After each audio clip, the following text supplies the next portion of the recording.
നമസ്കാരം, ഞാൻ ബൈജു നായർ. നമ്മുടെ ചാനലിലേക്ക് സ്വാഗതം. ഇന്ന് റാപ്പിഡ് ഫെയർ ആണ് നിങ്ങൾ കാണാൻ പോകുന്നത്.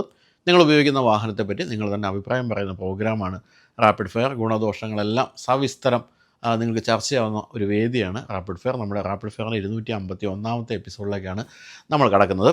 അപ്പോൾ അതിലേക്ക് കടക്കുന്നതിന് മുമ്പ് നമുക്കറിയാമല്ലോ, ഇപ്പോൾ ഈ കഴിഞ്ഞ വർഷം വാഹനങ്ങളിലെല്ലാം GST കുറച്ചു. അതുകൊണ്ട് തന്നെ ധാരാളം പേര് അതിൻ്റെ ഒരു നേട്ടം കൊയ്യുകയും ചെയ്തു. ധാരാളം പേര് ഇഷ്ടംപോലെ വാഹനങ്ങൾ വാങ്ങിച്ചു.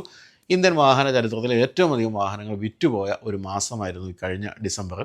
എൻ്റെ ഒരു സുഹൃത്ത് ഇതുപോലെ GST കുറച്ചതിൻ്റെ സന്തോഷത്തിൽ വാഹനം വാങ്ങി. പക്ഷേ ഇപ്പോൾ അവനത് വിൽക്കേണ്ട ഒരു അവസ്ഥയിലാണ്. കാരണം അവന് പെട്ടെന്ന് ഹൃദയ സംബന്ധമായ ഒരു അസുഖം ഡിറ്റക്റ്റ് ചെയ്തു.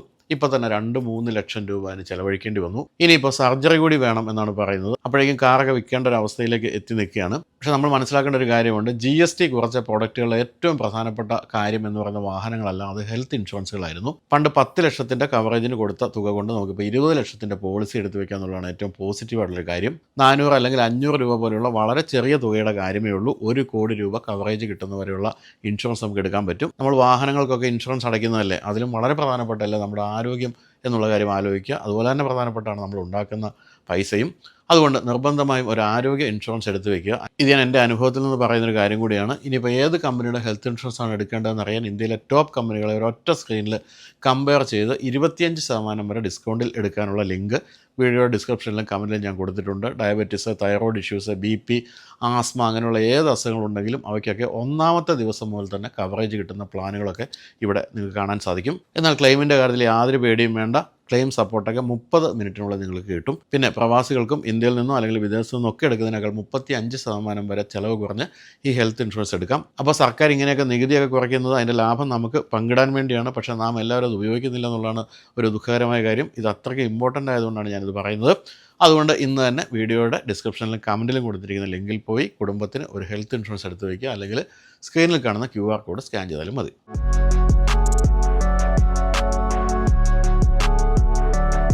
അപ്പോൾ നമ്മളിനി ഒരു ജീപ്പ് കോമ്പസിൻ്റെ ഉടമയാണ് പരിചയപ്പെടാൻ പോകുന്നത്. ഈ ജീപ്പ് ട്രെയിൽസ് എന്നൊക്കെ സൈഡിൽ സ്റ്റിക്കറെ കണ്ടുകൊണ്ട് ഓഫ് റോഡൊക്കെ പോകും തോന്നുന്നു. ചോദിച്ച് മനസ്സിലാക്കാം. നമസ്കാരം, പേര്?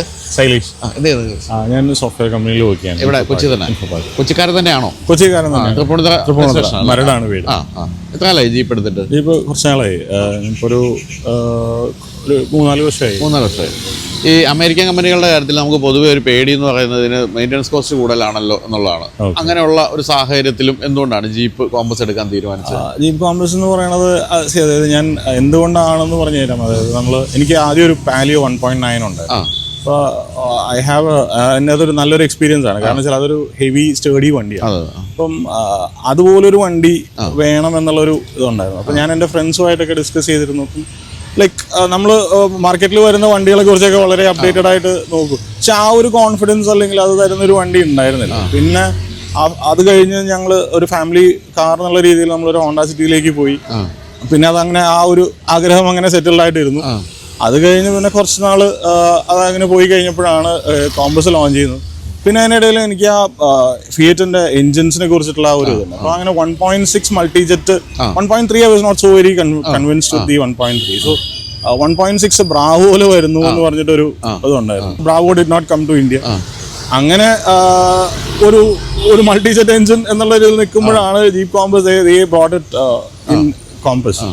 അപ്പോൾ അങ്ങനെ അതിനോടൊരു ആഗ്രഹം ഉണ്ടായിരുന്നു. അപ്പോൾ അതങ്ങനെ വെയിറ്റ് ചെയ്തിട്ട് അങ്ങനെ പിന്നെ ഇതിൻ്റെ ഒരു സ്റ്റേഡിനെസ്, വണ്ടിയുടെ സ്റ്റേഡിനെസ്സും ആ ഒരു കോൺഫിഡൻസും പിന്നെ ഇതിൻ്റെ കുറേ സേഫ്റ്റി ഫീച്ചേഴ്സ് ഉണ്ട്. അതൊക്കെയായിരുന്നു ഇതിൻ്റെ മെയിൻ ഹൈലൈറ്റ്.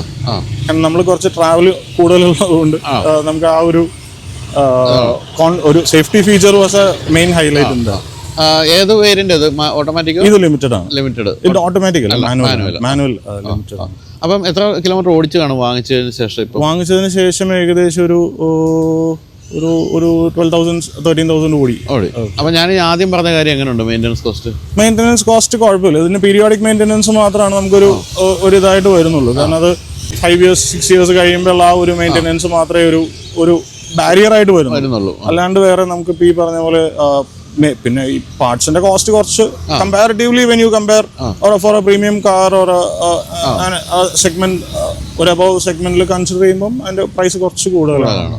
അപ്പോൾ ഈ അതുപോലെ തന്നെ ഏറ്റവും കൂടുതൽ ആഗ്രഹിച്ചതിൻ്റെ ഒരു സേഫ്റ്റി കാര്യങ്ങളൊക്കെ ആഗ്രഹിച്ചാണല്ലോ എടുത്തത്. ഈ നല്ല ദൂരെയൊക്കെ നമ്മൾ ഹൈവേയിലൊക്കെ പോകുമ്പോൾ ആ ഒരു സ്റ്റേഡിനെസ്സും സ്റ്റെബിലിറ്റിയും അത് നമുക്കൊരു കോൺഫിഡൻസ് ആണ്. കാരണം എന്താ വെച്ച് കഴിഞ്ഞാൽ ഞാൻ I was using Honda city as I told you, like അതൊരു പ്രീമിയം സെറ്റിൽഡ് വണ്ടിയാണ്. അതായത് നമുക്കൊരു നോർമൽ സ്പീഡിൽ നമുക്ക് ക്രൂസ് ചെയ്ത് പോകാം, ഒരു 140 ഒക്കെ പോകാം.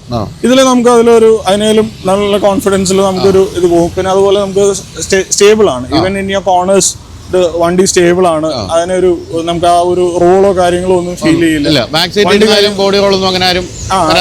കാര്യമായിട്ട് നമുക്ക് അങ്ങനെ ഫീൽ ചെയ്യില്ല. വേറെ അങ്ങനെ ഒബ്വിയസ്ലി ഒരു SUV-യുടേതായ കുറച്ച് പ്രോബ്ലംസ് ഉണ്ടെന്നല്ലാതെ അങ്ങനെ ഒരു റോളോ കാര്യങ്ങളോ ഒന്നുമില്ല. Everybody is comfortable. Travel with me R comfortable. പിന്നെ ഞാൻ വേറൊരു കാര്യം കണ്ടത്, നമ്മളൊരു വണ്ടി വാങ്ങിച്ചു കഴിഞ്ഞാൽ നമുക്ക് ആ വണ്ടിയെ പറ്റി അഭിമാനവും സ്നേഹവും ഉണ്ടെങ്കിൽ നമ്മൾ അതിന്റെ ഒരു കൂട്ടായ്മയിലൊക്കെ ജോയിൻ ചെയ്യുള്ളൂ. പക്ഷെ ജീപ്പ് ട്രയൽസിൽ ഇഷ്ടംപോലെ ആൾക്കാരുണ്ട്. അതിന്റെ അർത്ഥം അല്ലേ, അതൊരു ഫാമിലിയാണ്. അത് നല്ലൊരു ഫാമിലിയാണ്. അങ്ങനെ ധാരാളം കൂട്ടായ്മകളിൽ പങ്കെടുത്തിട്ടുണ്ടോ? ഞാൻ പോയിട്ടുണ്ട്, ട്രെയിൽസിലൊക്കെ പോകാറുണ്ട്. ഈ കഴിഞ്ഞ ദിവസം അവർ അറേഞ്ച് ചെയ്തിരുന്ന ഒരു രാമക്കൽമേട്ടിൽ പോയിരുന്നൊരു അത് ഞാൻ പോയിരുന്നു. അപ്പൊ അതിന്റെ ഭാഗമായിട്ട് കിട്ടിയ സ്റ്റിക്കേഴ്സാണ്. എന്താണ് ഈ ഒരു അത്തരം ട്രയൽസ് പരിപാടിയിൽ എന്താ നിങ്ങൾ ചെയ്യുന്ന പൊതുവെ? അതായത് basically they go for we have an off roading plan. പിന്നെ ഇതൊരു ഗ്യാങ് ആയിട്ട് അല്ലെങ്കിൽ ഒരു ഫാമിലി ആയിട്ട് ഒരു ടീമായിട്ട് അങ്ങ് പോവുക എന്നുള്ളതാണ്. അതിനകത്തൊരു ടീം ബിൽഡിംഗ് എക്സസൈസ് ഉണ്ട്. പിന്നെ അത് കൂടാതെ നമുക്ക് ഇപ്പോൾ ഈ പറഞ്ഞ പോലെ ഓഫ് റോഡിങ് കേപ്പബിലിറ്റീസ് നമുക്ക് നമ്മളുടെ വണ്ടികൾ, അതായത് ജീപ്പിന്റെ വണ്ടികൾ തന്നെ നമുക്ക് എക്സ്പീരിയൻസ് ചെയ്യാനായിട്ടുള്ള, അല്ലെങ്കിൽ അത് നമുക്ക് വിഷ്വലി എക്സ്പീരിയൻസ് ചെയ്യാനായിട്ടുള്ള ഒരു ഇതുണ്ട്. അത് കൂടാണ്ട് നമുക്ക് ഡ്രൈവ് ചെയ്ത് നോക്കണമെങ്കിൽ അവരുടെ ഈ ജീപ്പിന്റെ തന്നെ ടെസ്റ്റ് ഡ്രൈവ് വണ്ടികളും ഉണ്ടാവും. We can experience. അപ്പൊ എന്നിട്ട് അന്ന് ഒരു ദിവസം താമസിച്ചിട്ടൊക്കെയാണോ നിങ്ങൾ പോരുന്നത്? അതെ. അവിടെ like we start in the morning and then last trail was like that. We start in the morning, we stay over at night and then the next day we have those off road activities and then evening നമ്മൾ തിരിച്ചു. ശരി, അതെന്തായാലും നല്ലൊരു networking കൂടെയാണ് അല്ലെ? എന്താണ് ഒരു കുറവായിട്ട് തോന്നിയിരിക്കുന്നത് ഇത്ര ഓടിച്ചു കഴിഞ്ഞാൽ? ഇതിൽ ഒന്ന് ഇതിന്റെ ഒരു ടേണിംഗ് റേഡിയസ് നമുക്കിപ്പം ഈ ഒരു പ്രോബ്ലമാണ്. പിന്നെ അല്ലാണ്ട് നമുക്കിപ്പോൾ ഈ പാർക്കിംഗ് വലിയ പ്രശ്നമൊന്നുമില്ല. നമുക്കത് എവിടെയെങ്കിലും, പിന്നെ ഈ മാനുവറബിലിറ്റി കുറച്ച് സൈസ് കൂടുതലുള്ളത് കൊണ്ട് നമുക്കൊരു ഇതാണ്, നമുക്കൊന്ന് കെയർഫുള്ളി എടുത്തു പോകണം എന്നുള്ളൊരു ഇതേ ഉള്ളൂ. നമുക്ക് ആ ഒരു ചെറിയ വണ്ടി ഓടിക്കുന്ന കോൺഫിഡൻസ് അല്ലെങ്കിൽ സിറ്റിയൊക്കെ ഓടിക്കുന്ന ഒരു ഈസിനെസ്സിൽ നമുക്ക് പോകാൻ പറ്റില്ല. അത് കുറച്ചൊന്ന് ശ്രദ്ധിക്കണം എന്നുള്ളത്. എന്താണ് ഏറ്റവും ഇഷ്ടപ്പെട്ട ഫീച്ചർ? ഇഷ്ടപ്പെട്ട ഫീച്ചർ ഇതിന്റെ സ്റ്റെബിലിറ്റി തന്നെയാണ്. നമുക്ക് കോൺഫിഡൻസ് ആണ്. നമുക്ക് ഡ്രൈവ് ചെയ്യുമ്പോൾ നമുക്കത് എവിടെ വേണമെങ്കിലും കയറി പോകും എന്നുള്ളൊരു കോൺഫിഡൻസ്, അല്ലെങ്കിൽ എങ്ങനെ ഏത് ടെറൈൻ ആണെങ്കിലും ഏത് സിറ്റുവേഷൻ ആണെങ്കിലും അത് ഹാൻഡിൽ ചെയ്ത് പൊക്കോളും എന്നുള്ളൊരു കോൺഫിഡൻസ്. EV ഓടിച്ചു നോക്കിയിട്ടുണ്ടോ? EV ഞാൻ ഓടിച്ചിട്ടുണ്ട്. അഭിപ്രായം ഓക്കെ. അത് ഇപ്പൊ ഒരു ദിവസം മേ ബി ഒരു 60 കിലോമീറ്റേഴ്സ്. അപ്പോൾ ഇപ്പൊ പണ്ട് നമ്മൾ ഡീസൽ എഞ്ചിൻസിനൊക്കെ പറയുന്ന പോലെ തന്നെ ഒരു 60 അബവ് ഉള്ള ആളുകൾക്ക് ഡെയിലി യൂസിന് വിത്തിൻ ദ സിറ്റി അതൊരു നല്ലൊരു ഓപ്ഷനാണ്. പിന്നെ ഈ പറഞ്ഞ പോലെ നമുക്ക് ഓട്ടം കുറവായ ആളുകൾക്ക്, ഡെയിലി യൂസ് ഇല്ലാത്ത ആളുകൾക്ക്, സിറ്റി ഈ പറഞ്ഞ പോലെ ഒരു സിറ്റി ഡ്രൈവ് അല്ലാത്ത ആളുകൾക്ക്, അതായത് എന്താ പറയുക, നമുക്കൊരു അധികം ഓട്ടമില്ല, ലൈക്ക് ഒരു ആവറേജ് ഒരു 10-15 കിലോമീറ്റേഴ്സ് ഒക്കെ ഓട്ടം ഉള്ളുന്നുണ്ടെങ്കിൽ EV is not a viable option because initial cost is high. അതാണ് അതിന്റെ ഒരു പ്രോബ്ലം. പിന്നെ ഇതിന്റെ ഒരു റീസെയിൽ വാല്യൂ ഫാക്ടർ, അങ്ങനെയുള്ള കാര്യങ്ങൾ, ബാറ്ററിയുടെ ഡീഗ്രേഡേഷൻ, അങ്ങനെയുള്ള കുറച്ച് കാര്യങ്ങളുണ്ട്. അത് അപ്പൊ ഇതിപ്പോ ദീർഘകാലം ഉപയോഗിക്കാൻ തന്നെയാണോ? ഇത് കുറച്ച് നാൾ ഉപയോഗിക്കാന്നുള്ള പ്ലാനിൽ തന്നെയാണ്. അപ്പം അങ്ങനെയാണ്. അപ്പൊ ഇത് വിൽക്കുന്നില്ല, വേറെ വാങ്ങിക്കുന്നില്ല എങ്കിൽ പോലും ഇപ്പൊ പുതിയ വിപണിയിൽ കണ്ടതിൽ ഏത് വണ്ടിയാ മനസ്സിനെ ഒന്ന് ആകർഷിച്ചത്? കൊള്ളാലോ എന്ന് തോന്നിയ ഒരു വണ്ടി? ഇപ്പം കൊള്ളാലോ എന്ന് തോന്നിയ ഒരു വണ്ടി എന്ന് പറയാനായിട്ട് ഇപ്പം നല്ല കുറെ മോഡൽസ് ഉണ്ട്. ഇപ്പൊ എനിക്കിപ്പോ കഴിഞ്ഞ ദിവസം ഇറങ്ങിയ കിയയുടെ സെൽറ്റോസിന്റെ ഒരു അപ്ഡേറ്റഡ് വേർഷൻ കുറച്ച് നല്ല ഭംഗിയായിട്ട് തോന്നി. Depends, looks are. ഞാൻ അറിയാൻ വേണ്ടി ചോദിച്ചത് എന്താണ് നിങ്ങൾക്ക് മനസ്സിൽ ഏതാണ് ഇഷ്ടം? അല്ല, അങ്ങനെ നമുക്കിപ്പോ നമുക്കൊരു നമ്മളുടെ ഒരു ഇതിൽ നിൽക്കുന്ന ഒരു വണ്ടി എന്ന് തോന്നുന്നത് സെൽറ്റോസ്. പുതിയ സെൽറ്റോസ് നല്ല രസമായിട്ടുണ്ട്. അപ്പോൾ എന്തായാലും താങ്ക് യു സോ മച്ച്. അപ്പം ജീപ്പിൻ്റെ കാര്യത്തിൽ ഈ പറഞ്ഞ പോലെ തീർച്ചയായിട്ടും ഈ ഒരു അമേരിക്കൻ വണ്ടികൾക്ക് പൊതുവെ ഇത്തിരി മെയിൻ്റനൻസ് കോസ്റ്റും സ്പെയർ പാർട്സ് കോസ്റ്റും കൂടുതലുണ്ട്. പക്ഷേ അങ്ങനെ കാര്യമായ രീതിയിൽ മെയിൻ്റനൻസ് ഒന്നും വരാറില്ല. കാര്യമായിട്ട് വരാറില്ല. പിന്നെ ഈ പറഞ്ഞ പോലെ നമ്മൾ ആ ഒരു സേഫ്റ്റി അല്ലെങ്കിൽ നമ്മളെ ആ ഒരു പ്രയോറിറ്റീസ് ആണ്. നമ്മുടെ പ്രയോറിറ്റീസ് കുറച്ച് സ്പെൻഡ് ചെയ്താലും കുഴപ്പമില്ല. നമ്മുടെ പ്രയോറിറ്റീസ് ആണ്. അത് തീർച്ചയായിട്ടും നമ്മൾ പൊതുവെ ഹൈവേയിലൊക്കെ സ്ഥിരമായിട്ട് ഓടിക്കുന്നുണ്ടെങ്കിൽ ജീപ്പിൻ്റെ കാര്യത്തിൽ നോക്കാനില്ല. നമ്മളിപ്പം ഒരു ട്രിപ്പൊക്കെ പോവുകയാണെങ്കിലും നമുക്ക് വളരെ കോൺഫിഡന്റ് ആയിട്ട് നമുക്ക് പോവാം. ഇതുവരെ നമുക്ക് അങ്ങനെ വഴി കിടക്കേണ്ട പ്രശ്നങ്ങളോ അല്ലെങ്കിൽ അങ്ങനെയുള്ള കാര്യങ്ങളൊന്നും ഉണ്ടായിട്ടില്ല ഈ പറഞ്ഞ ഈ ഒരു ടൈം ഫ്രെയിമിനുള്ളിലും. Thank you so much. അപ്പം Okay, sir. Happy motoring. Thank you. ശരി, താങ്ക് യു.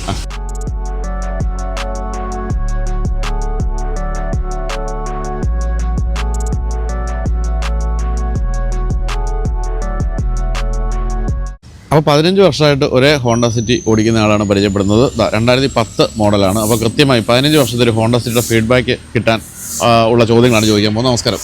നമസ്കാരം. പേര്? ഫ്രാൻസിസ്. എന്ത് ചെയ്യുന്നു? ഞാനൊരു സ്റ്റാർട്ടപ്പാണ്, exceptional learning. Start with exceptional learning. അത് ഈ CWS ഉണ്ടല്ലോ, ചിൽഡ്രൻ വിത്ത് സ്പെഷ്യൽ നീഡ്സ്, അവർക്ക് വേണ്ടിയുള്ള ഒരു പ്ലാറ്റ്ഫോം. ശരി. ഇപ്പോൾ ലാസ്റ്റ് 5 ഇയേഴ്സായി നമ്മൾ ഡെവലപ്പ് ചെയ്യുന്നു. കേരളത്തിലൊരു ഡെസ് എന്നും പറഞ്ഞ്, digitalisation of education in special school എന്നും പറഞ്ഞ് ഞങ്ങളൊരു ഇത് ചെയ്തിട്ടുണ്ടായിരുന്നു. കഴിഞ്ഞൊരു 4 ഇയേഴ്സ് ചെയ്തിട്ടുണ്ട്. അതൊരുവിധം കുഴപ്പമില്ലാതെ പോകുന്നുണ്ട്. ഒരു 130 സ്കൂൾസ് ഓൾറെഡി LOI തന്നിട്ടുണ്ട്. അതിലൊരു 40 സ്കൂൾസ് നമ്മൾ ഇംപ്ലിമെന്റേഷൻ കഴിഞ്ഞു. It's A long process, training പറയുന്നത്. പക്ഷെ നമ്മൾ ആന്ധ്രയിൽ സ്റ്റേറ്റ് വൈഡ് ചെയ്തു. It's A large implementation. Around 92,000 students plus ഒരു 3,000 തെറാപ്പിസ്റ്റ്. ആ ലെവലിൽ ലാർജ് ഇംപ്ലിമെന്റേഷൻ. അപ്പോൾ അങ്ങനെയുള്ളപ്പോൾ ധാരാളം യാത്രയുള്ള ആളാണല്ലോ. യാത്രയുണ്ട്. ഞാൻ ഈ കമ്പനിയിൽ വരുന്നതിന് മുമ്പ് കൂടുതൽ യാത്രയുണ്ട്. ഇവിടെ വന്നപ്പോൾ പിന്നെ ഞാൻ R&Dയിലേക്ക് മാറി. അപ്പോൾ അധികം ഇരുന്നുള്ള പരിപാടികളാണ് അല്ലേ? ശരി. അപ്പോൾ ഈ 15 വർഷം മുമ്പ് ഇത് വാങ്ങിക്കുന്ന സമയത്ത് ധാരാളം ഓപ്ഷൻസ് ഉണ്ടായിരുന്നു. എന്തുകൊണ്ടാണ് ഹോണ്ട സിറ്റി മതിയെന്ന് തീരുമാനിച്ചത്? എനിക്ക് ഇതിനു മുമ്പ് ഉണ്ടായതൊരു വാഗണറായിരുന്നു. അപ്പം ഞാനിത് ഒരു ആക്സിഡൻ്റലി പർച്ചേസ് ചെയ്തതാണ്. ഞാൻ ചെന്നൈയിലായിരുന്നു, 17 വർഷം ചെന്നൈയിലായിരുന്നു. ഒരു പ്രാവശ്യം ഇവിടെ എറണാകുളത്ത് വന്നപ്പോൾ പേപ്പറിലൊരു ആഡ് കണ്ടു ഹോണ്ട സിറ്റിയുടെ. ഞായറാഴ്ചയാണ്. ഞാൻ വെറുതെ ഒരു ആവശ്യമില്ലാതെ അവരെ വിളിച്ചു കഴിഞ്ഞ് കഴിഞ്ഞപ്പോൾ ഒരു 15 മിനിറ്റ് കഴിഞ്ഞപ്പോൾ അതിൻ്റെ ഒരു സെയിൽസ് കാരൻ എന്നെ വിളിച്ചേച്ചും പറഞ്ഞു, ഞങ്ങളിവിടെ അടുത്തുണ്ട്, ടെസ്റ്റ് ഡ്രൈവ് എടുക്കണമെന്ന്. ഞാൻ പറഞ്ഞു എന്നാൽ കുഴപ്പമില്ല, ടെസ്റ്റ് ഡ്രൈവ് എടുക്കാമെന്ന്. അപ്പം ഞാൻ ടെസ്റ്റ് ഡ്രൈവ് എടുത്തു കഴിഞ്ഞ് കഴിഞ്ഞപ്പോൾ നല്ല വണ്ടി, നല്ല സുഖം. വാഗണാർ ഒരു 4 വർഷമായിട്ടുണ്ടായിരുന്നു. ഞാനപ്പോൾ തന്നെ ഡിസിഷൻ എടുത്തു, മേടിക്കാമെന്നുള്ള ഡിസിഷൻ എടുത്തു. പക്ഷേ വാഗണാർ എന്ന് പറഞ്ഞാൽ നല്ല ഉയർന്നൊരു സീറ്റിംഗ് പൊസിഷൻ ഉള്ള ഒരു വണ്ടി, അതിൽ നിന്ന് വളരെ താഴ്ന്നൊരു പ്രൊഫൈലിലൊരു വണ്ടിയിലേക്ക് വന്നപ്പോൾ ബുദ്ധിമുട്ടുണ്ടായില്ലേ? അത് ഞാൻ ചെന്നൈ ടു കൊച്ചിൻ ഫാമിലി ആയിട്ട് ഓടി. അപ്പോൾ ആ സമയത്ത് വാഗണാറിൻ്റെ പ്രോബ്ലം എന്താണെന്ന് വെച്ച് കഴിഞ്ഞ് കഴിഞ്ഞാൽ ഒരു 100+ ഒക്കെ എത്തിക്കഴിഞ്ഞ് കഴിയുമ്പോൾ അവിടെ നിന്ന് ഇവിടെ നിന്നൊക്കെ അങ്ങോട്ട് പുള്ളി അങ്ങോട്ട് പറക്കാം. Stability problem. പിന്നെ സേഫ്റ്റി, ഫാമിലി ആയിട്ട് ട്രാവൽ ചെയ്യുമ്പോൾ സേഫ്റ്റി കൂടി നോക്കിക്കഴിഞ്ഞ് കഴിഞ്ഞപ്പോൾ ഇതാണ് കംഫർട്ടബിൾ. എങ്കിൽ പോലും ആ കംഫർട്ടും കാര്യങ്ങളൊക്കെ 15 വർഷമായിട്ടും തുടരുന്നു, അവൻ കൊണ്ടു നടക്കുന്നു എന്ന് പറയുന്നൊരു സംഭവമാണ്. അത് ഇടയ്ക്ക് വിൽക്കാനൊന്നും ചിന്തിച്ചില്ല? അല്ല, അത് 1-2 കാര്യങ്ങളുണ്ട്. ഒന്നെന്താന്ന് വെച്ച് കഴിഞ്ഞാൽ ബൈജു തന്നെ ഒരു പ്രോഗ്രാമിൽ പറഞ്ഞിട്ടുണ്ട്, ഹോണ്ട സിറ്റി ഒരു മാന്യന്മാരുടെ അപ്പോൾ നമ്മൾ സ്വയം മാന്യമാക്കി തീരുമാനിച്ചു. പക്ഷെ എങ്കിൽ പോലും പുതിയ ഒരെണ്ണത്തിലേക്ക് പോകാമല്ലോ ഹോണ്ട സിറ്റി തന്നെ. പിന്നെ യൂസ് വളരെ കുറവാണ്. ഇത് ഞാൻ ആകെ 80,000 കിലോമീറ്റേഴ്സ് ഓടിച്ചു. 15 വർഷം കൊണ്ട് 80 ആയുള്ളൂ. കാര്യം വീടിനടുത്ത് തന്നെയായിരുന്നു ഓഫീസ്, ഒരു 3 കിലോമീറ്റേഴ്സ് ഡിസ്റ്റൻസിൽ. ഇവിടെയും ഒരു 7 കിലോമീറ്റേഴ്സ് ആണ് ഡിസ്റ്റൻസ്. അപ്പം അത് വെച്ചിട്ട് അതിൻ്റെ ആവശ്യമുള്ളൂ എന്നുള്ള അതിൻ്റെ ആവശ്യമുള്ളൂ. എന്താണ് ഇതിൻ്റെ 15 വർഷമായിട്ട് പിടിച്ചു നിർത്തിയിരിക്കുന്ന ഒരു ഘടകം എന്താണ് ഇതുമായിട്ടുള്ളത്? Comfortable driving. ഇല്ല, ആകെ പ്രോബ്ലമായിട്ട് എനിക്ക് വന്നേക്കുന്നത് അടിയിടിക്കും. ആണല്ലേ? അതിപ്പോൾ ചെന്നൈയിൽ നിന്നൊക്കെ നമ്മൾ ഇങ്ങോട്ട് വരുന്ന സമയത്ത് ഒരു 10 സ്ഥലത്തെങ്കിലും അടിതട്ടും. പിന്നെ ആദ്യമൊക്കെ നമ്മൾ മേടിച്ച സമയത്ത് ഈ അടിമുട്ടുമ്പോ ഇവിടെ ചങ്കിൽ മുട്ടുമായിരുന്നു. പിന്നെ കുറെ കഴിഞ്ഞു കഴിഞ്ഞപ്പോ മുട്ടിയില്ലെങ്കിൽ നമുക്കൊരു വിഷമം, എന്തോ സംതിങ് റോങ് എന്നുള്ളൊരു ഫീലിലേക്ക് വരും. ഞാനപ്പോൾ ആദ്യം ഇത് എടുത്ത സമയത്ത് ഈ അടി കുറേ പ്രാവശ്യം മുട്ടിക്കഴിഞ്ഞ് കഴിഞ്ഞപ്പോൾ അവിടെ ചെന്നൈയിൽ സർവീസ് സെൻറ്ററിൽ പോയിട്ട് അവർ ഈ ഹൈഡ്രോളിക് ലിഫ്റ്റിൽ കയറ്റി കഴിഞ്ഞപ്പോൾ ഇത് അടി എങ്ങനെ ഇരിക്കുമെന്നൊന്ന് കാണാനായിട്ട് ഞാൻ അവരോട് പറഞ്ഞിട്ട് അവർ എന്നെ കൊണ്ടുപോയി കാണിച്ചു. വലിയ പ്രോബ്ലം ഇല്ല. പിന്നെ അവർ ഡിസൈൻ ചെയ്യുമ്പോൾ ഇതൊക്കെ കൺസിഡർ ചെയ്തിട്ട്. പിന്നെ ഇന്ത്യൻ റോഡ്സ് ഇവരൊക്കെ ഡിസൈൻ ചെയ്യുന്നത് മറ്റ് നല്ല റോഡുകൾക്ക് വേണ്ടിയാണ്. ഇന്ത്യയിലേക്ക് വരുമ്പോൾ ഉള്ള പ്രശ്നങ്ങളാണല്ലോ ഇപ്പോൾ. പക്ഷേ എല്ലാ മാനുഫാക്ചേഴ്സും ഇന്ത്യയിലേക്ക് വരുമ്പോൾ ഒന്ന് ഗ്രൗണ്ട് ക്ലിയറൻസ് കൂട്ടി തന്നെ കൊണ്ടുവരുന്നത്. മൈലേജ് എങ്ങനെയുണ്ട്? മൈലേജ് എനിക്ക് സിറ്റി 9 കിട്ടുന്നു. സിറ്റി കൺസിസ്റ്റൻ്റ് ആയിട്ട് 9 കിട്ടുന്നുണ്ട്. ലോങ് ഹൈവേയിൽ 16 ആണ് എനിക്ക് കിട്ടുന്നത്. അതിന് മുകളിലേക്ക് പോയിട്ടുണ്ട്. പിന്നെ ഈ ഹൈവേയിൽ നമ്മൾ ഈ 130, 140 ഒക്കെ ഓടിക്കുന്ന സമയത്ത് എക്സ്പെക്ട് ചെയ്യാൻ പറ്റില്ല. എങ്കിലും ഇത്രയും കാലം ഈ 15 വർഷങ്ങൾക്ക് 100,000 വണ്ടികൾ വന്നു, പല ടെക്നോളജി മാറി, എല്ലാം കഴിഞ്ഞിട്ടും പുതിയതിലേക്കൊന്നും ഒരു കണ്ണു പോകാൻ നിൽക്കുന്ന ഒരു സംഭവമാണല്ലോ. ഇത് ശരിക്കും പറഞ്ഞാൽ ഞാൻ ഒരു 5 വർഷത്തിനുള്ളിൽ സാധാരണ വണ്ടി മാറണം. ഇപ്പോൾ ഹോണ്ട സിറ്റി ആയാലും അതിനു മുമ്പ് ബൈക്കായിരുന്നു. ഇപ്പോൾ ഒരു 5 വർഷത്തിൽ കൂടുതൽ കൊണ്ടു കിടക്കും. ഇതെന്താ അങ്ങോട്ട് ഇഷ്ടപ്പെട്ടു പോയി അങ്ങോട്ട്. ഇപ്പോൾ ഇനി ഞാൻ വിൽക്കില്ല. ഇല്ല, പുതിയ വാങ്ങിച്ചാൽ ഇത് ഹോൾഡ് ചെയ്യും. ഇപ്പം എൻ്റെ വീട്ടിൽ ഹോണ്ട പ്രിയോ ഉണ്ട്. ഇപ്പം എനിക്ക് പല വണ്ടികളുണ്ടെങ്കിലും എനിക്ക് ഏറ്റവും കൂടുതൽ മെയിൻ്റെനൻസ് കോസ്റ്റ് വരുന്നത് ഇപ്പോഴും ഹോണ്ട പ്രിയോയ്ക്ക്. ആ ഒരു പ്രശ്നം ഇതിനും ഇല്ലേ? ഉണ്ട്, ഹോണ്ടക്ക് അതുണ്ട്. ഞാൻ പിന്നെ എന്താ ചെയ്യുന്നതെന്ന് വെച്ച് കഴിഞ്ഞാൽ പാർട്സ് ഒക്കെ ഇനിയിപ്പോൾ നമ്മളേതായാലും 1,00,000 കിലോമീറ്റർ ഒന്നും ഓടിക്കാൻ പോകുന്നില്ല. ആഫ്റ്റർ മാർക്കറ്റ് അതാണ് പാർട്സ് നമ്മൾ യൂസ് ചെയ്യും. അപ്പം സർവീസ് സെൻ്റർ അല്ല ഇപ്പോൾ കൊടുക്കുന്നത്, പുറത്ത് കൊടുക്കും. അപ്പോൾ ഒരു വർഷത്തിലൊരിക്കലും സർവീസ് സെന്ററിൽ കൊടുക്കും. പിന്നെ അല്ലാത്തതെല്ലാം ചെറിയ ചെറിയ വർക്കൊക്കെ നമുക്ക് പരിചയമുള്ള സർവീസ് സെന്റേഴ്സ് ഉണ്ട്. എന്തിനാ മേജർ വർക്ക് വന്നിട്ടുണ്ടോ ഈ 80,000 ഓടിച്ചപ്പോൾ? എനിക്ക് ഇതിൽ ഞാൻ ഷോക്ക് രണ്ടും ഫ്രണ്ടിലെയും ബാക്കിലെയും മാറിയിട്ടുണ്ട്. പിന്നെ ഒരു പ്രാവശ്യം മറ്റേ സിലിണ്ടർ, മറ്റേ ബ്രേക്ക് സിലിണ്ടറിന്റെ മാസ്റ്ററും സ്ലേവും മാറ്റേണ്ടി വന്നു. അതല്ലാതെ എനിക്ക് വളരെ കുറച്ചൊന്നും വേണ്ടിയൊന്നുമില്ല. ഒരു പിന്നെ അറിയാലോ, ഹോണ്ടയിൽ കൊണ്ടുപോയി കഴിഞ്ഞ് കഴിഞ്ഞാൽ നല്ലൊരു ബില്ല് വരും. എനിക്ക് തോന്നി സസ്പെൻഷന്റെ പ്രശ്നവും കുറെ ഓടി കഴിയുമ്പോൾ ഹോണ്ടയ്ക്ക് ഉണ്ടെന്ന് തോന്നി. ഇപ്പോൾ നമ്മുടെ പ്രിയോയിലും കടകട ശബ്ദം കേട്ടു തുടങ്ങിയിട്ടുണ്ട്. അത് സസ്പെൻഷന്റെ പ്രശ്നമാണെന്ന് തോന്നുന്നു. അപ്പോൾ എന്താണ് ഇനി ഒരു ഏതെങ്കിലും ഇപ്പോൾ വാങ്ങിക്കാൻ അല്ലെങ്കിൽ പോലും ഒരു പുതിയ വണ്ടി നോക്കിയത് കൊള്ളാലോ തോന്നിയതാ? ഞാൻ ശരിക്കും പറഞ്ഞ ഒരു എന്താ പറയണ ജാപ്പാനീസ് അല്ലെങ്കിൽ ജർമ്മൻ കാർ ലവറാണ്. അപ്പോൾ പക്ഷെ ഇപ്പോൾ ഇന്ത്യൻ വെഹിക്കിൾസിൽ Tata Sierra is looking good. ഞാൻ അതിൻ്റെ സ്പെക്കും എല്ലാം നോക്കിയിട്ട്. പിന്നെ 7XOയും എനിക്ക് ഇപ്പോൾ ഒരു ഇന്ത്യൻ വണ്ടി എന്നുള്ള ഒരു ലെവലിലേക്ക് വന്നിട്ടുണ്ട്. ബാക്കി എല്ലാം മോണിറ്റർ ചെയ്യാറുണ്ട്. മാർക്കറ്റിൽ വരുന്ന EV ഓടിച്ചിട്ടുണ്ടോ? EV ഓടിച്ചിട്ടുണ്ട്. EV എന്തെന്ന് പറഞ്ഞ still I don't believe battery technology ഒന്നും കൂടി സ്റ്റെബിലൈസ്. ഇപ്പോൾ സോളിഡ് സ്റ്റേറ്റ് ഒക്കെ വന്നിട്ടുണ്ട്. ഒന്നും കൂടി വെയിറ്റ് ചെയ്യണം. നെക്സ്റ്റ് വണ്ടി എന്തായാലും ഐസ് എടുക്കും. അത് കഴിഞ്ഞിട്ടായിരിക്കും തീരുമാനമായിട്ടുണ്ട്. പിന്നെ മോൾഡയിലൊരു മറ്റേ ഇതുണ്ട്, എയ്തറുണ്ട്. അപ്പൊ അത് കാരണം എന്താ പറയുന്ന ബാറ്ററിയുടെ ഇതൊക്കെ ഞാൻ വീട്ടിലുണ്ട്. വീട്ടിലുണ്ട്. അപ്പൊ അത് ശരിക്കും മോണിറ്റർ ചെയ്യാറുണ്ട്. ഒരു 3 years പ്ലസ് ആയിട്ടുണ്ട്. അപ്പൊ അതില് ശരിക്കും പറഞ്ഞു കഴിഞ്ഞു കഴിഞ്ഞാൽ നമുക്ക് വി ക്യാൻ ഫീൽ ആ ബാറ്ററി ചാർജും അതിന്റെ ആ യൂസേജ് മറ്റേ ഇത് കുറയണത് നമുക്ക് ഒരു ഫീല് കിട്ടുന്നുണ്ട്.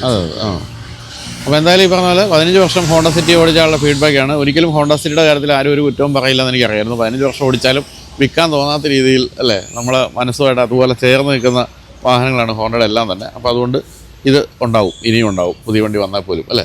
അപ്പോൾ അതിന് thank you so much. Thank you. അപ്പോൾ എൻ്റെ സന്തോഷം.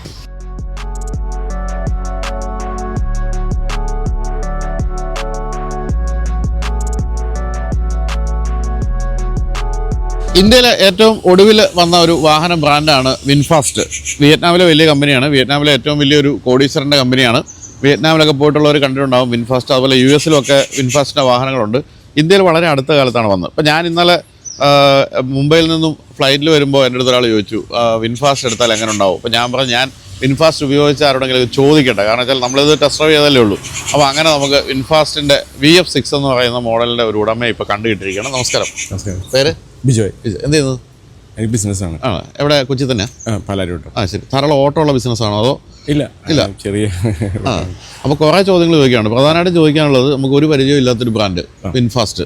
ഈ വിലയ്ക്ക് ധാരാളം ഇന്ത്യൻ EV-കളുണ്ട്, അല്ലാത്ത EV-കൾ BYD പോലുള്ള വണ്ടികളുണ്ട്. അപ്പോൾ എങ്ങനെയാണ് ഇത് വാങ്ങിക്കാൻ ഒരു തീരുമാനിക്കാനുള്ളൊരു കാരണം? ഒരു ഫീഡ്ബാക്ക് കിട്ടാതെ എങ്ങനെയാണ് ഇത് വാങ്ങിക്കാൻ തീരുമാനിച്ചത്? ഞാനത് കുറേ നാൾ റിവ്യൂസിലൊക്കെ നോക്കി അങ്ങനെ കണ്ട് വിൻഫാസ്റ്റ് ഇറങ്ങാൻ പോകുന്നത് തൂത്തുക്കുടിയിൽ പ്ലാന്റ് വരുന്നത്. അപ്പം ഞാൻ അതിനെപ്പറ്റി കൂടുതൽ അങ്ങനെ പഠിച്ച് അപ്പോൾ ഞാൻ അവിടുത്തെ ഫേസ്ബുക്കിലാണെങ്കിലും അവിടുത്തെ എൻ്റെ ക്ലബ്ബുകൾ അവരുടെ റിവ്യൂസൊക്കെ ഉണ്ടല്ലോ, അപ്പോൾ അതങ്ങനെ ട്രാൻസ്ലേറ്റ് ചെയ്ത് അവരുടെ ഭാഷ ട്രാൻസ്ലേറ്റ് ചെയ്ത് ഞാൻ അതിനെപ്പറ്റി വണ്ടിനെ പറ്റി കൂടുതൽ അങ്ങനെ പഠിച്ച് അപ്പോൾ നോക്കിയപ്പോൾ നല്ല എല്ലാവരും നല്ല അഭിപ്രായമാണ് അവിടുത്തെ നമ്മുടെ ഏകദേശം നമ്മുടെ നാട് പോലെയാണല്ലോ അവിടെ. കാലാവസ്ഥ കൊണ്ടും എല്ലാം കൊണ്ട്. അപ്പം അങ്ങനെ ഞാൻ നോക്കി കഴിഞ്ഞപ്പോൾ എല്ലാവരും നല്ല അഭിപ്രായമാണ്. അപ്പം അങ്ങനെയാണ് ഞാൻ ഇതിലോട്ട് വരാമെന്ന്. അപ്പോൾ ഇതിനു മുമ്പ് ഏതുകൊണ്ട് ഉപയോഗിച്ചിരുന്നത്? വോക്സ്വാഗൻ ബ്രിച്ചസാണ്. അപ്പം EV ഉപയോഗിച്ചിട്ടില്ല അതിനു മുമ്പ്? ഇല്ല, ഉപയോഗിച്ചിട്ടില്ല. EV-യിലേക്കും പുതുതായിട്ടാണ് വരുന്നത്.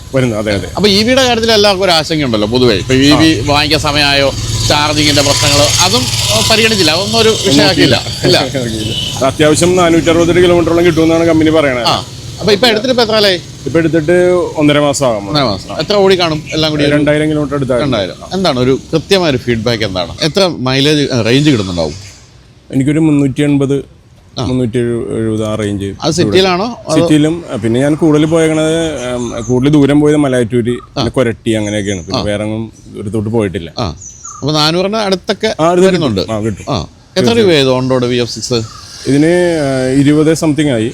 എനിക്ക് അതിലൊരു 60,000 രൂപ ചാർജിങ്ങിന്റെ ഒരു ഡിസ്കൗണ്ട് ചെയ്ത് തന്നു. അപ്പോൾ ചാർജിങ് വീട്ടിൽ ഫിറ്റ് ചെയ്ത് തന്നിട്ടുണ്ട്? ഇല്ല, നമ്മൾ തന്നെ ചെയ്യണം. 3.3 കിലോവാട്ടിന്റെ ആണല്ലോ, നമ്മൾ തന്നെ ഇൻസ്റ്റാൾ ചെയ്യണേ ഇത്. അങ്ങനെ അല്ല, നമ്മൾ മറ്റേ 7.5 ആണെങ്കിലാണ് അവർ കൊണ്ടുവന്നിട്ട് ഇൻസ്റ്റാൾ ചെയ്യണം. ഓക്കെ. അപ്പോൾ ഇതിപ്പം നമ്മൾ വീട്ടിലാണോ പൊതുവെ ചാർജ് ചെയ്തുകൊണ്ടിരിക്കുന്നത്? വീട്ടിലാണ് ചാർജ് ചെയ്യുന്നത്. 2 പ്രാവശ്യം ഞാൻ പുറത്ത് ചെയ്തിട്ടില്ല. വീട്ടിൽ ചെയ്തപ്പോൾ എത്ര നേരം എടുക്കുന്നുണ്ട് പൊതുവെ? വീട്ടിൽ ചെയ്യുമ്പോഴേക്കും ഒരു 9-10 മണിക്കൂർ, ഒരു 20 ഒരു 90 ആകാൻ വേണ്ടി. വെളിയിൽ ചെയ്തപ്പോഴോ ഫാസ്റ്റ് ചെയ്തപ്പോൾ പെട്ടെന്ന് എനിക്ക് ഒരു 20-25 മിനിറ്റ് കൊണ്ട് തന്നെ ഒരു 90-80% 20-25 മിനിറ്റ് കൊണ്ട്. അപ്പോൾ എന്താണ് ഇതിന്റെ ഏറ്റവും ഇഷ്ടപ്പെട്ട ഒരു ഫീച്ചർ? എന്താ ഇത്ര 2000 കിലോമീറ്റർ ഓടിച്ചു കഴിഞ്ഞപ്പോൾ? ഓടിക്കാനുള്ള ഒരു നല്ല ഇതാണ്. നമ്മൾ എല്ലാം കൊണ്ടും നല്ല പിക്കപ്പ് ഉണ്ട്, എല്ലാം കൊണ്ടും നല്ല സ്മൂത്ത്. സസ്പെൻഷൻ ഒക്കെ എങ്ങനെയുണ്ട്? ഇന്ത്യക്ക് പറ്റുന്ന സസ്പെൻഷൻ നല്ലതാണല്ലോ. ബാക്കിൽ മറ്റേ ഇതായതുകൊണ്ട് നല്ല ഇൻഡിപെൻഡന്റ് സസ്പെൻഷൻ ആയതുകൊണ്ട് നല്ല സുഖമാണ്. യാത്ര ചെയ്യാൻ സുഖമാണ്, എല്ലാം കൊണ്ട് സുഖമാണ്. സ്റ്റിയറിംഗ് ചെറുതായതുകൊണ്ട് ഇത്രയും കൂടി നല്ല ഓടിക്കാൻ നല്ല സ്റ്റിയറിംഗ് ഫീഡ്ബാക്ക് കൂടുതലാണ്. അപ്പോൾ ഈ പൊതുവെ EV-കളുടെ കാര്യത്തിൽ അല്ലെങ്കിൽ ഏറ്റവും പുതിയ വണ്ടികളുടെ കാര്യത്തിൽ പൊതുവെ ഒരു പ്രശ്നം പറയപ്പെടുന്നത് ഈ ചില സോഫ്റ്റ്വെയർ ഇഷ്യൂസും അങ്ങനെയൊക്കെ. അങ്ങനെ എന്തെങ്കിലും ഫീൽ ചെയ്തു? ഇന്നും ഉണ്ടായിട്ടില്ല, ഒന്നും ഉണ്ടായിട്ടില്ല. ഒരു പ്രശ്നമില്ല, എല്ലാം ഒക്കെയാണ്. ശരി. ഈ ഇൻഫർടൈൻമെന്റ് സിസ്റ്റം ഒക്കെ സ്ഥിരം നന്നായിട്ട് ഉപയോഗിക്കുന്നുണ്ട്? നന്നായിട്ട് ഉപയോഗിക്കുന്നുണ്ട്, നല്ല ഇതാണ്. ഒന്നും പറയാനില്ല ഇല്ല.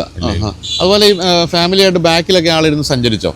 ബാക്കിൽ നിന്ന് സഞ്ചരിച്ച്. ബാക്കിൽ ഞങ്ങളുടെ വീട്ടിലെ എല്ലാവരും അധികം ഒരു 5 അല്ല, അതുകൊണ്ട് ബാക്കിൽ ഇരിക്കാൻ ബുദ്ധിമുട്ടൊന്നുമില്ല. ചിലപ്പോൾ എൻ്റെ ഒക്കെ ഹൈറ്റുള്ളതാണെങ്കിൽ ചെറിയൊരു ഇരിക്കാൻ ബുദ്ധിമുട്ടൊന്നുമില്ല. തൈ സപ്പോർട്ടിന്റെ ചെറിയൊരു ഇഷ്യൂ, എന്നാലും അത് വലിയ പ്രശ്നമില്ല.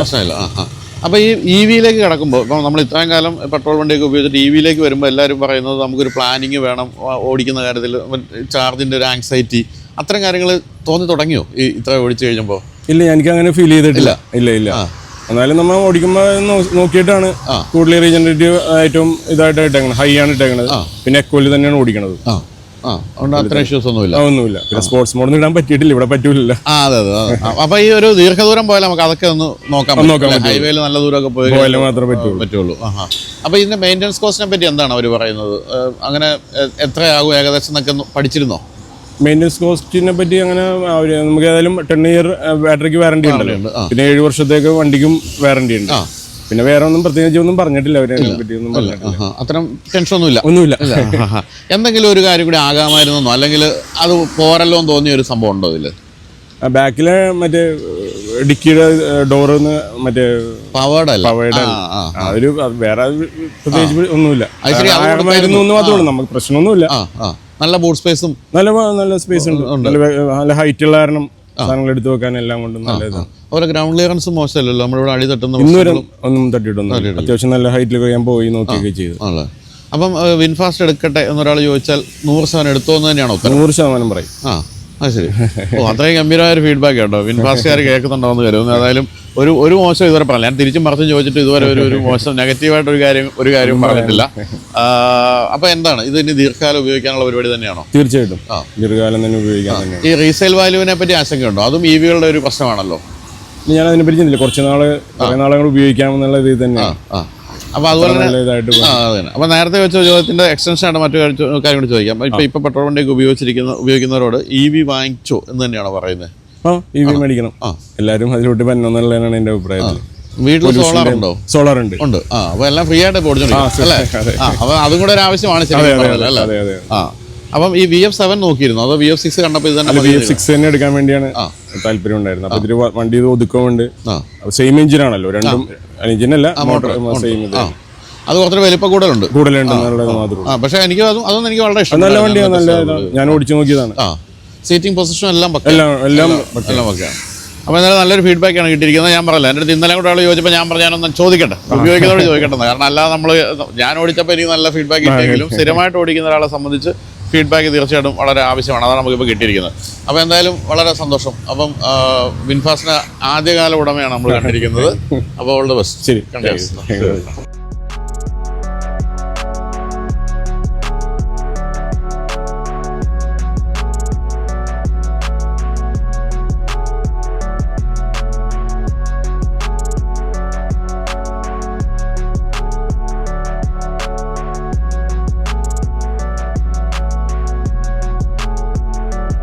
അപ്പോൾ റാപ്പിഡ് ഫെയർ അവസാനിക്കുകയാണ്. എന്തായാലും ഞാൻ വീഡിയോയിൽ പറഞ്ഞ ആരോഗ്യ ഇൻഷുറൻസിൻ്റെ പ്രാധാന്യത്തെക്കുറിച്ച് നിങ്ങൾക്ക് മനസ്സിലായി എന്ന് ഞാൻ വിചാരിക്കുന്നു. അപ്പോൾ സർക്കാർ നിങ്ങൾക്ക് നൽകുന്ന ഇളവുകൾ മാക്സിമം ഉപയോഗിച്ചുകൊണ്ട് ചിലവ് കുറവിൽ ഇന്ത്യയിലെ ലീഡിംഗ് കമ്പനികൾ കമ്പയർ ചെയ്ത് നിങ്ങളുടെ ഇഷ്ടത്തിനനുസരിച്ചുള്ള ഇൻഷുറൻസ് പോളിസി മതിയായ കവറേജോടുകൂടി 25% വരെ ഡിസ്കൗണ്ടോടെ എടുക്കാനുള്ള ലിങ്ക് ഞാൻ ഡിസ്ക്രിപ്ഷനിലും കമൻറ്റ് ബോക്സിലും കൊടുത്തിട്ടുണ്ട്. അതല്ലെങ്കിൽ ഈ QR കോഡ് സ്കാൻ ചെയ്താലും മതി. എല്ലാവരും ഒന്ന് ചെക്ക് ചെയ്ത് നോക്കുക. അപ്പോൾ അടുത്ത ആഴ്ച 252ാമത്തെ റാപ്പിഡ് ഫെയർ എപ്പിസോഡുമായിട്ട് കാണാം. വീഡിയോ കണ്ട എല്ലാവർക്കും നന്ദി.